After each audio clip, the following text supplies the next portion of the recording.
thing, but 1 in 5 jobs being created in the trade sector today. We've got to look at that as more opportunity. All those things under the umbrella of job creation.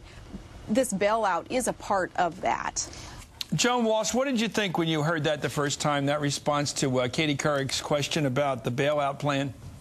I thought she absolutely did not understand what was in the bailout, and you know, Katie's point was we could spend the $700 billion that way, but instead we're spending it the way we are on the bailout, and Sarah Palin just ran with it as though in fact it was going to do something about health reform and it was going to create jobs. It was a complete disconnect, and for a lot of people, you know, Tina Fey got a lot of laughs with her answer to that question on Saturday night. A lot of people didn't realize it was practically verbatim from Sarah Palin, so that was a terrible answer. I would say the worst answer of all, arguably, there were many bad answers, was the answer she gave about democracy and what happens when democracy doesn't go the way we want it to, using the example of Hamas in Gaza.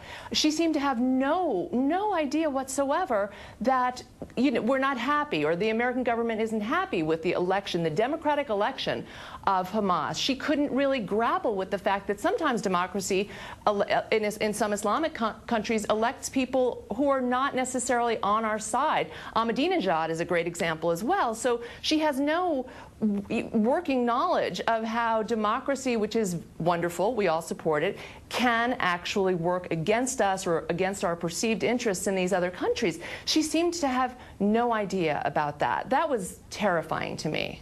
Well, before we take a look at the parody by Tina Fey, who's wonderful, of course, let's stay with the real thing here. What do you make of this, Michelle? Because the question is, can she think on a big level to be vice president? Well, no, it's an enormously important question. There's a disconnect, but I have a hard time believing that the Sarah Palin, who we saw do an interview with Katie Couric, and I admit it was an abysmal interview, at least many parts of it were, but I can't believe it's the same Sarah Palin that we saw give the address that I personally witnessed in St. Paul during the Republican convention. But why, There's something Michelle? terrible that's going on here because the speech that she gave does not indicate that it's the same woman that we saw last week. That's why. But it was a speech with a teleprompter. Joan, I think that John McCain's handlers, John McCain's handlers need to let Sarah Palin be Sarah Palin. Let us see what she does in this debate on Thursday, and let the American public decide whether or not they can trust her. God forbid. In the event that McCain is elected, she's going to have to demonstrate. Are you concerned at all that she's being more or less homeschooled by some of the ideologues around the president, people like Randy Schuneman, her teaching her things in this sort of vacuum? And most of us learn things where there's argument, there's different points of view, we sort of come up with our own context. Thinking.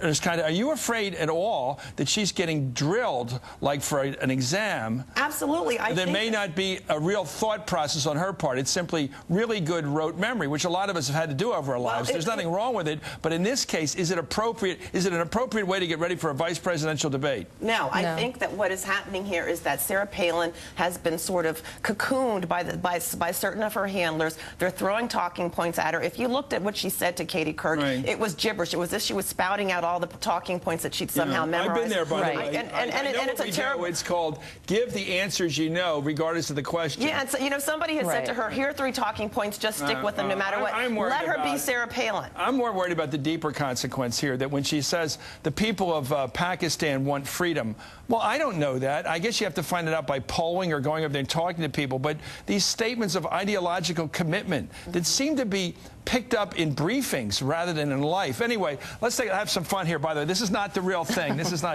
is Saturday Night Live, the brilliant Tina Fey doing an imitation of and Amy Poehler, of course, in the role of Katie Couric, imitating what we've been watching in real life.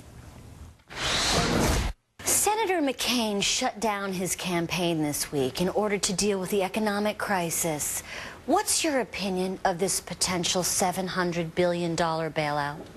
Like every American I'm speaking with, we are ill about this. We're saying, hey, why bail out Fannie and Freddie and not me?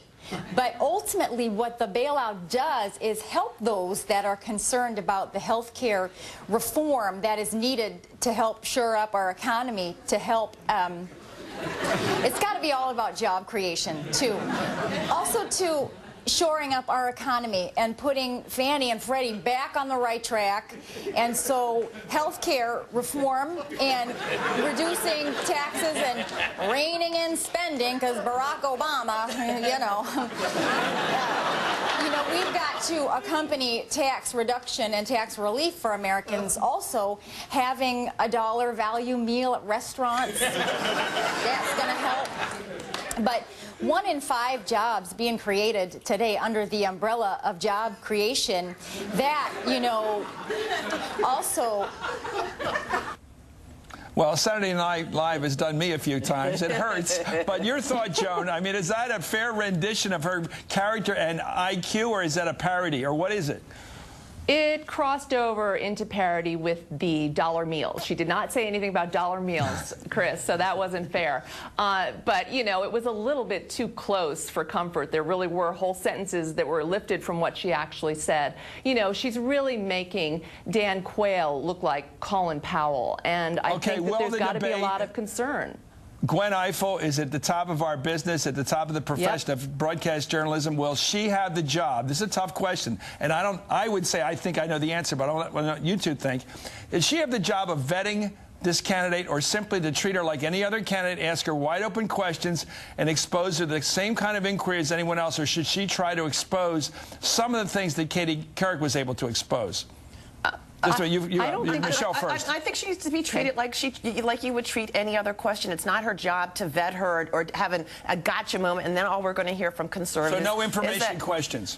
No, I'm not saying no information questions, but treat her the way you would treat any other candidate. Why would you treat her differently? I'm asking. Treat her like any other candidate. Your thought, Joan, does she require some sort of vetting here as a newcomer? No, I really don't think she does. I agree with Michelle on this one. I think that the basic questions that Gwen would ask two qualified people for vice president are going to show up just how unqualified Sarah Palin is. So I think she does the country a service by sticking to roughly what her set of questions would be, and then listening to what the answers are. And I think they're going to be very disturbing. Well, we'll be talking about that throughout the days that follow before Thursday night. I think Thursday night's going to get one of the big audiences in vice presidential debate history. Absolutely. First woman and Joe Biden, the whole routine. Lots of frailties on both parts there. Anyway, Michelle Bernard, thank you. Joan Walsh. Up next, the Hardball Sideshow. And don't forget, this Thursday night, as I said, at 9 p.m. here on MSNBC, the vice presidential debate between Democrat Joe Biden